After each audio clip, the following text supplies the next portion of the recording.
16 August 2025 रोजी पालकमंत्री जयकुमार गोरे यांच्या अध्यक्षतेखाली महापालिका येथे बैठक घेण्यात आली होती। या बैठकीत पालकमंत्री जयकुमार गोरे यांनी मालमत्ता कराबाबत सूट देण्याच्या निर्देशानुसार सोलापूर महानगरपालिकेच्या वतीने नागरिकांच्या सोयीसाठी एक महत्त्वपूर्ण निर्णय घेण्यात आला। 21 ऑगस्ट ते 30 सप्टेंबर 2025 या कालावधीत विशेष मालमत्ता कर विभागाच्या वतीने अभय योजना राबवण्यात येणार आहे। या योजनेअंतर्गत सर्व थकबाकीदार नागरिकांना त्यांच्या मालमत्ता करासोबत असलेल्या व्याज व दंड शुल्कामध्ये 100% सूट देण्यात येणार आहे। म्हणजेच केवळ मूळ कराची रक्कम भरल्यास व्याज व दंड पूर्णपणे माफ करण्यात येईल। महापालिकेच्या वतीने नागरिकांना आवाहन करण्यात येते की आपल्या मालमत्ता कराची थकबाकी या विशेष योजनेत तातडीने जमा करावी।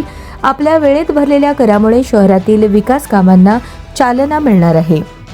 महापालिका आयुक्त डॉक्टर सचिन ओंबासे यांनी सांगितले की नागरिकांनी या सुवर्णसंधीचा लाभ घेत मालमत्ता कर थकबाकी तातडीने भरावी व वेळेत कर भरणे ही प्रत्येक नागरिकाची जबाबदारी आहे। कर वसुलीतून जमा होणाऱ्या निधीतूनच शहरातील पायाभूत सुविधा, स्वच्छता आणि विकास कामे होत असतात। त्यामुळे या विशेष योजनेला नागरिकांनी मोठ्या संख्येने प्रतिसाद द्यावा असे आवाहन आयुक्त डॉक्टर ओंबासे यांनी केले। योजनेचा कालावधी 21 ऑगस्ट 2025 ते 30 सप्टेंबर 2025।